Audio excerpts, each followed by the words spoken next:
Аресты на границе. Украинцы пытаются прорвать кордон в Беларусь. Что происходит? Зеленский избавляется от конкурентов. Как изменит позиции офиса новый глава Буданов? Кто станет преемником Зеленского? И первое решение Буданова – бить по России. Детали. Дальнобойный удар России по Германии. Берлин готовится к войне. Немцы заявляют о первой стадии. Первые заявления о новом подходе к конфликту. Почему НАТО понесет страшные потери?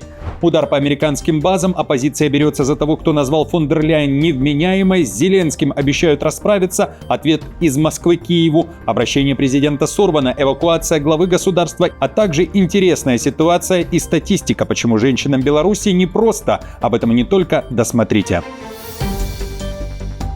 Друзья, всем привет, это «Время Прядко», коротко, четко и по делу о том, о чем говорят в мире. Я начинаю.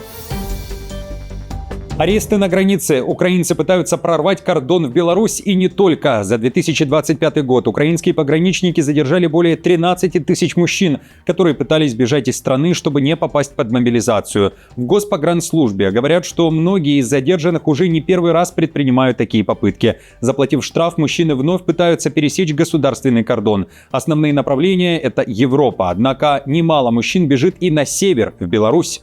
Наибольшее количество попыток пересечения границы по-прежнему приходится на границу со странами Европейского Союза. На направлении границы с Беларусью также фиксируются попытки незаконного пересечения границы. И мы этих нарушителей задерживаем. В 2025 году было задержано около 1400 человек, которые пытались незаконно пересечь границу на этом направлении. А Германия решила почистить ряды беженцев. Христианско-социальный союз, немецкая партия, которая входит в состав правящей коалиции, выступает за дальнейшее ужесточение миграционной политики в отношении сирийских и украинских беженцев. Как сообщает Шпигель, ХСС предлагает ускорить возвращение большинства сирийцев на родину и провести в 2026 году масштабную депортационную операцию, в том числе в Сирию и Афганистан. ХСС также настаивает на более жестком подходе к украинским беженцам, призывая трудоспособных мужчин участвовать в защите своей страны. Партия требует обязать всех соискателей убежища использовать личные средства для покрытия расходов на проживание в Германии и усилить меры против миграции, связанной с бедностью, чтобы предотвратить злоупотребление социальными пособиями. В СДПГ не поддержали депортацию сирийцев. В Социал-демократической партии Германии уже раскритиковали инициативу ХСС и встали на защиту беженцев из Сирии. Там считают, что возвращение на родину не должно быть принудительным, а депортация людей в разрушенные города вообще недопустима. Глава фракции ХСС Александр Хоффман заявил, трудовая миграция в Германию не должна превращаться в миграцию из-за бедности. Мы хотим уточнить понятие работника в директиве ЕС, чтобы оно отражало реальную занятость, но исключало получение социальных пособий.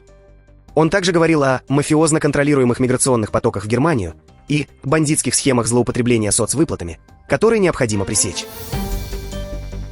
Зеленский убрал конкурента. Назначение 39-летнего, теперь уже экс-главы разведки Украины Кирилла Буданова переводит одного из самых публичных генералов Украины на политическую должность, в то время, когда страна начинает обсуждать возможность проведения выборов в случае достижения прекращения огня с Москвой. Так о новом решении Зеленского пишет западная пресса, реагируя на нового главу офиса президента Украины, который заменил Ермака. Кроме того, уход Буданова с его поста вносит серьезные изменения в руководство украинской разведки. Об этом пишет Нью-Йорк Таймс. Авторы материала уверены, у Буданова прочные связи с США. Буданов имеет прочные отношения с Соединенными Штатами, что может оказаться важным в мирных переговорах Украины с администрацией Трампа. Он проходил подготовку в рамках программы при поддержке ЦРУ, а после ранения, полученного в боях на востоке Украины, проходил лечение в Национальном военно-медицинском центре имени Уолтера Рида в штате Мэриленд. Редкая привилегия для украинского военнослужащего. Решение Зеленского поставить Буданова на пост главы офиса президента – это шаг, который говорит о том, что потенциально грозного конкурента на предстоящих выборах президента переводят в политический круг Зеленского, превращая его в вероятного союзника, говорится в материале Нью-Йорк Таймс. Авторы напоминают, что согласно недавним опросам в Украине Буданов победил бы Зеленского во втором туре. Сам же Буданов уже заявил, предложение Зеленского принято, указ подписан, цель поставлена. Новый глава офиса президента призвал бить Россию ради мира. Благодарю всех боевых побратимов и всю команду ГУР Украины за совместную работу. Нам и дальше нужно делать свое, бить врага, защищать Украину и работать ради достижения справедливого мира.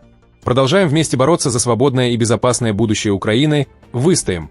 На назначение Буданова отреагировала российская сторона. Вновь активен Медведев. Зампред Совбеза РФ напомнил, что Буданов признан в России террористом и экстремистом. Зеленского он назвал тряпичной куклой, которая, далее цитата, «все равно не жить, Карабас-Барабас отправит ее в печь». Конец цитаты. Отмечу, что за последнюю неделю Медведев уже дважды писал о том, что Зеленского ждет гибель. Утративший легитимность кровавый клоун выбрал нового главу офиса. Им стал террорист Буданов. Отличный выбор. Жаль, что есть всего одна вакансия. А так другую надо было бы предложить крупному полководцу Залужному. И сразу смахнуть с шахматной доски обоих возможных соперников на выборах президента. В то же время Зеленский уже нашел, кем заменит Буданова. Перестановки незначительные. Глава службы внешней разведки Олег Иващенко теперь сядет в кресло Буданова. Но не только внимание западной прессы приковано к таким перестановкам. Украинские медиа цитируют политолога Владимира Фисенко, называя его близким к Банковой. Он называет назначение Буданова ожидаемым и немного неожиданным. Фисенко пишет, что с одной стороны это сильный шаг для имиджа, офис возглавляет авторитетная и сильная фигура, с другой стороны Зеленский нейтрализует потенциального конкурента. При этом Фисенко допускает, что Буданов может стать преемником Зеленского. Возможно, и даже не просто преемника, а еще и гаранта собственной безопасности уже сейчас и после ухода с поста главы государства. Однако для будущих соревнований за должность президента Украины статус руководителя Офиса президента Украины не является лучшей площадкой. Я уже писал о том, что ни один человек после этой должности не сделал успешной политической карьеры в Украине. Может, Буданов станет исключением из этого правила. Посмотрим. Отмечу, что Зеленский заявил о смене министра обороны. Военное ведомство он предложил возглавить Михаилу Федорову. Сейчас он является первым вице-премьером и министром цифровой трансформации Украины. Родился в Запорожской области, в Васильевке в 1991 году. Удар по американским базам. Иран пригрозил Трампу жестким ответом. Тегеран готов ударить по военным силам США на Ближнем Востоке, если Америка предпримет какие-либо агрессивные шаги против Исламской Республики. Об этом в соцсети X написал спикер иранского парламента Мохаммад Багир Галибаф. Предупреждение прозвучало вскоре после того, как Трамп заявил о готовности Вашингтона прийти на помощь протестующим мирным жителям Ирана, если вдруг иранские силовики начнут стрелять по ним. Массовые протесты в Иране начались в конце декабря из-за резкого падения курса национальной валюты и роста цен. Они, как вы помните, охватили всю страну, и, как сообщают СМИ, полиция разгоняет протестующих с помощью слезоточивого газа. В некоторых случаях силовики открывают по демонстрантам огонь. По данным Associated Press, погибли уже как минимум 7 человек. Также пусть неуважаемый президент США знает, после этого официального признания все американские центры и силы по всему региону станут для нас законной целью в ответ на любую возможную авантюру. Иранцы всегда едины перед лицом агрессивного врага и полны решимости действовать. Дальнобойный удар России по Германии. Берлин готовится к войне. Немцы считают, гибридные атаки Москвы – это не шум, а прямая подготовка к боевым действиям. Впервые саботаж, кибератаки и дезинформация теперь рассматриваются как прелюдия к военной эскалации. Об этом говорится в новом разделе правительственного оперативного плана, который цитируют немецкие издания. И если война начнется, то Германия станет приоритетной целью для России, ведь эта страна станет главным логистическим узлом НАТО. ФРГ – ключевая дверь Альянса. Транзит, логистика, переброска войск на восточный фланг, пишет Вельт. В список угроз также входят шпионаж, саботаж энергосетей, дата-центров, железных дорог, аэропортов и портов и даже использование низкоуровневых агентов от завербованных посредников до мелких преступников. Власти Германии считают, что война начнется задолго до первых ракет, и уже сейчас страна находится в первой фазе раннего давления. Россия, как говорится в плане, сначала будет действовать скрытно, с помощью гибридных атак, чтобы помешать или задержать развертывание НАТО. Только позже следует ожидать открытых военных атак. В случае конфликта Германия станет приоритетной целью конвенциональных атак с использованием дальнобойных систем вооружения, как против военной, так и против гражданской инфраструктуры, говорится в 24-страничном документе. НАТО понесет страшные потери, если война с Россией все-таки начнется. Эти потери будут больше, чем потери у ВСУ. Об этом пишет Business Insider, уточняя, что современное поле боя полностью контролируется дронами.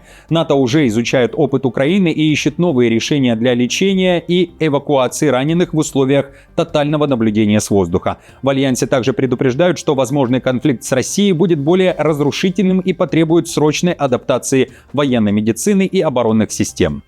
Друзья, в этот Новый год многие из вас желали друг другу и мне в том числе мира. Как считаете, настанет ли он в этом году? И верите ли вы в прогнозы, что новая фаза, но уже большой войны начнется через 2 или 3 года? Пишите свои ответы также в комментариях. И спасибо всем, кто находит время на ответы. Спасибо всем, кто поддерживает меня лайком, а также подписывается. А я продолжаю.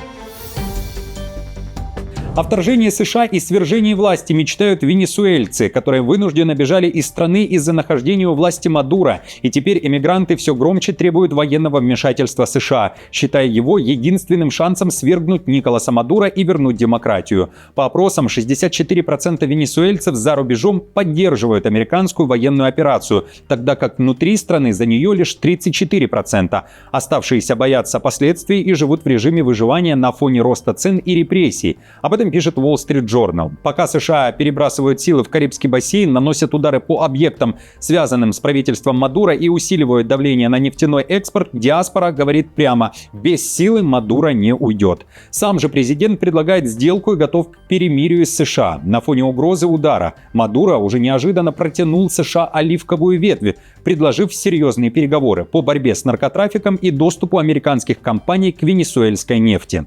Мы должны начать говорить серьезно, опираясь на факты. Правительство США это знает, потому что мы много раз говорили об этом их представителям. Если они хотят серьезно говорить о соглашении по борьбе с наркотрафиком, мы готовы к этому. Если им нужна венесуэльская нефть, Венесуэла готова принимать американские инвестиции, такие как инвестиции Chevron. Когда, где и как они захотят их осуществлять. Скандал в парламенте. Оппозиция требует отставки. Он только пришел, а его уже хотят выставить за двери. Спикера парламента Чехии Томио Акамуру готовы убрать с поста за его антиукраинскую новогоднюю речь и оскорбление главы Еврокомиссии Урсулы фон дер Ляйен. Спикер назвал ее невменяемой. Об этом сообщает издание «Чешские новины». Гражданская демократическая партия Чехии считает выступление Акамуры примером недопустимой лживой манипуляции и запугивания. Заявление о Третьей мировой войне, к которой, по его словам, стремится Брюссель, существенно вредят Чешской республике, подчеркнули оппозиционеры. И по данным издания, уже на следующей неделе начнется сбор подписей, необходимых для рассмотрения вопроса об отставке Акамуры в парламенте. Согласно регламенту, отставка председателя Палаты депутатов возможна только на основании письменного предложения не менее 2/5 всех депутатов. В ответ на критику оппозиции Акамура заявил, что ОУДС и другие оппозиционные партии, к сожалению, не имеют ни одной позитивной темы, с помощью которой могли бы улучшить, например, уровень жизни граждан или экономику. По его словам, главной темой дня является катастрофический государственный бюджет, оставленный предыдущим правительством Петра Фиалы. Россия отвечает Киеву, Киев обращается к миру. В Харькове ликвидирует последствия удара, как заявляет украинская сторона, баллистикой по центральному району города. Известно о десятках пострадавших и первых погибших, среди них дети. Прокуратура Украины опубликовала кадры, снятые над местом удара. В результате атаки обрушился один из подъездов 4-этажного жилого дома. Полностью разрушено офисно-торговое здание. Украинские правоохранители заявляют об ударе ракетами типа «Искандер». В МИД Украины призвали мировое сообщество осудить Россию. В отличие от вымышленных ударов по резиденциям Путина, это был самый настоящий удар и военное преступление. Мы ожидаем жесткой международной реакции, в том числе со стороны тех, кто недавно реагировал на российские фейки о дворцах Путина. В российском Минобороны при этом заявляют, Украина лжет, а Россия удар не наносила. Военные РФ не планировали и не наносили ударов с применением ракетного оружия или авиационных средств поражения в черте Харькова, говорится в официальном сообщении. Москва настаивает, что взрыв произошел из-за детонации боеприпасов ВСУ, которые хранились в торгово-офисном центре. Россия считает, что этот взрыв – это способ отвлечь внимание от событий в Херсонской области, в Харлах. Москва также требует осуждения Киева. В ООН при этом выражают тревогу в связи с атакой на кафе и гостиницу в селе Харлы Херсонской области. Генсек ООН Гутерриш заявил, что нападения на мирных жителей и гражданскую инфраструктуру запрещены международным правом. Мы встревожены сообщениями об атаке в новогоднюю ночь в Харлах, Херсонская область, которая привела к жертвам среди гражданского населения, включая детей, что вызывает вопросы о соблюдении международного гуманитарного права. Без доступа на оккупированную украинскую территорию всесторонняя проверка данных о жертвах может занять некоторое время. Мы призываем к оперативным, беспристрастным и эффективным расследованиям. Обращение президента сорвано. Эвакуация главы государства в Мехико. Во время пресс-конференции президента Мексики Клаудио Шейнбаум внезапно зазвучала сирена. Это было предупреждение о землетрясении. Все тотчас покинули зал, президента вывела охрана. Землетрясение магнитудой 6,5 произошло в мексиканском штате Герреро. Эпицентр толчков находился в районе Ранчо-Вьеха, сообщила геологическая служба США. Было видно невооруженным глазом, как дома раскачивались. Испуганные люди выбегали на улицу. Также толчки ощущались в столице Мексики и соседних штатах. По предварительным данным, пострадавших и разрушений нет. И напоследок интересная статистика из Беларуси. Все держится на плечах белорусской женщины. В республике женщины на выходных поглощены домашними делами, а мужчины как могут отлынивают от уборки, готовки и обязательных закупок. В Национальном статистическом комитете Беларуси выборочно опросили жителей страны, чем они занимаются в выходной день. И по данным Белстата, оказалось, что более 90% женщин готовят обеды и ужины, причем на это уходит минимум 1,5 часа времени. Для сравнения, в свой выходной у плиты стоят только 42% мужчин-белорусов, и в общем на готовку они тратят около 50 минут. Уборка тоже на плечах женщин. По данным соцопроса, моют полы, вытирают пыль и так далее почти 70% женщин и лишь 42% мужчин. А вот с покупками дела обстоят иначе. Тут почти равноправие. Закупаться на выходных предпочитают 52% белорусок и 44% белорусов. В масштабах жизни. На протяжении жизни у среднестатистического белоруса на приготовление пищи уходит чуть более 2,5 лет. Уборку жилья – 1 год 2 месяца. Покупку товаров – почти 10 месяцев. Дорогие женщины, как много вы тратите времени на домашние заботы? Согласны ли с таким выводом Белстата? Пишите свои ответы в комментариях. Ну и всем спасибо за просмотр, хорошего дня. Не забудьте поддержать мою работу лайком, подпиской и комментарием. До встречи уже завтра.